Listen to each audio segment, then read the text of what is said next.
Video ನೋಡೋ ತುಂಬ ಜನ ಅನ್ಕೊಳ್ಳೋದೇನು ಅಂತಂದರೆ ನಿಮಗೆ ಔಷಧಿ ಬಗ್ಗೆ ಏನು ಗೊತ್ತು, ಔಷಧಿ ಬಗ್ಗೆ ಹೆಂಗೆ ತಿಳ್ಕೊಂಡ್ರಿ ಏನು ಅಂತ ಎಲ್ಲ ತುಂಬ ಜನ ಕೇಳ್ತಾನೆ ಇರ್ತೀರಾ. ಅದಕ್ಕೋಸ್ಕರ ಈ ವಿಡಿಯೋ ಅಷ್ಟೇ. ನನಗೆ ನಾಟಿ ಕೋಳಿ ಔಷಧಿ ಬಗ್ಗೆ ನನಗೇನು ಎಲ್ಲೂ ಹೊರಗಡೆ ಹೋಗಿ ಔಷಧಿಗಳ ಬಗ್ಗೆ ತಿಳ್ಕೊಬಂದು ಇನ್ನೇನು ಔಷಧಿ ಹಾಕೋದು ಇದೆಲ್ಲ ಮಾಡೋದು ನನಗೇನು ಗೊತ್ತಿಲ್ಲ. ಬಟ್ ನನ್ನ ಹತ್ರ ಏನು ಅನುಭವ ಆಗಿದೆ, ನನ್ನ ಹತ್ರ ಯಾವ ಔಷಧಿ ಕ್ಲಿಯರ್ ಆಗಿದೆ ಔಷಧಿಗಳಿಗೆ, ಆ ಔಷಧಿಗಳು ಮಾತ್ರ ಅಂತಂದರೆ ಇವಾಗ ನನ್ನ ಹತ್ರ ಯಾವ್ಯಾವ ಔಷಧಿ ಹಾಕಿದ್ರೆ ಯಾವ್ಯಾವ ಔಷಧಿ ಗುಣ ಆಗಿದೆ ಕೋಳಿಗಳಿಗೆ, ಆ ಔಷಧಿಗಳಷ್ಟೇ ನಿಮಗೂ ಹೇಳೋದು. ನಾನು ಅದನ್ನು ಬಿಟ್ಬಿಟ್ಟು ಇನ್ನು ಆ ಔಷಧಿ ಬಗ್ಗೆನೂ ಎಲ್ಲೂ ಹೋಗು ತಿಳ್ಕೊಂಡು ಬಂದು ಅಥವಾ ಇನ್ನೊಂದು ಮಾಡಿ ಏನೋ ಹೇಳೋಲ್ಲ. ಅಂತಂದರೆ ಅನುಭವ ಆಗಿದ್ರೆ ಮಾತ್ರ ನಾನು ಔಷಧಿ ಬಗ್ಗೆ ಹೇಳೋದು. ಅನುಭವ ಇಲ್ಲ ಅಂತಂದರೆ ಅದ್ರ ಬಗ್ಗೆ ಯಾವುದೇ ಕಾರಣಕ್ಕೂ ಹೇಳೋಕ್ಕೆ ಹೋಗೋದಿಲ್ಲ. ಆಮೇಲೆ ಇನ್ನೊಂದೇನಪ್ಪ ಅಂತಂದರೆ ತುಂಬ ಜನಕ್ಕೆ ಸ್ಪೆಲ್ಲಿಂಗ್ ಮಿಸ್ಟೇಕ್ ಆಯಿತು, ಮತ್ತು ಇನ್ನೊಂದೇನೋ ಅಂತಿರಲ್ಲಪ್ಪ ಅಂತಂದರೆ ಸ್ಪೆಲ್ಲಿಂಗ್ ಮಿಸ್ಟೇಕು ಬ್ರೋ, ಆಮೇಲೆ ಈ ಔಷಧಿ ಬಗ್ಗೆ ನೀವು ತಿಳ್ಕೊಂಡಿಲ್ಲ ಅದು ಇದು ಅಂತ ಅನ್ಕೋತಾ ಇರ್ತೀರ.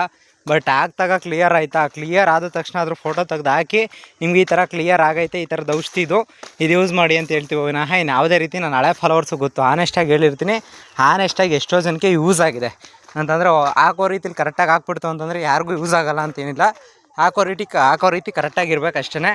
ಹಾಕೋ ರೀತಿಲಿ ಕರೆಕ್ಟಾಗಿತ್ತು ಅಂತಂದರೆ ಯಾವ ಕೋಳಿಗೂ ಔಷಧಿ ಹಾಕಿದ ತಕ್ಷಣ ಗುಣಮುಖ ಆಗೇ ಆಗುತ್ತೆ. ಅಂದರೆ ಕಂಪಲ್ಸರಿ ಯೂಸ್ ಮಾಡಿದ್ರೆ ಅಂತಂದರೆ ಯಾವುದೇ ರೀತಿ ಆ್ಯಂಟಿಬಯೋಟಿಕ್ ಆದರೂ 3 ಡೇಸ್ ಹಾಕಲೇಬೇಕು. ಈಗ ಆಯುರ್ವೇದಿಕ್ ಹಾಕ್ತೀನಿ ಅಂತಂದರೆ 5ನೇ ಸ್ಟೇಜು 2ನೇ ಸ್ಟೇಜು 3ನೇ ಸ್ಟೇಜ್ ಬಂದಾಗ ನೀವು ಯಾವುದೇ ರೀತಿ ಆಯುರ್ವೇದಿಕ್ ಹಾಕಿದ್ರೂ ಅದು ಯೂಸ್ ಆಗೋದಿಲ್ಲ.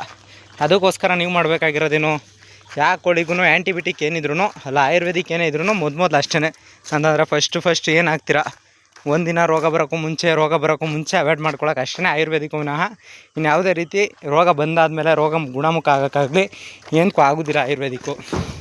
ಅದಕ್ಕೆ ನಿಮ್ಗೆ ಹೇಳ್ತಾ ಇರೋದು, ಆಯುರ್ವೇದಿಕ್ ಔಷಧಿಗಳು ಹಾಕೋರು ಫಸ್ಟು ರೋಗ ಬರೋಕ್ಕೂ ಮುಂಚೆನೇ ಹಾಕ್ಕೊಳ್ಳಿ. ರೋಗ ಬಂದಾದಮೇಲೆ ಯಾವುದೇ ಕಾರಣಕ್ಕೂ ಯೂಸ್ ಆಗೋದಿಲ್ಲ. ಅದಕ್ಕೆ ನಿಮ್ಗೆ ತುಂಬ ಜನ ಕೇಳೋದು ಅಷ್ಟೇ.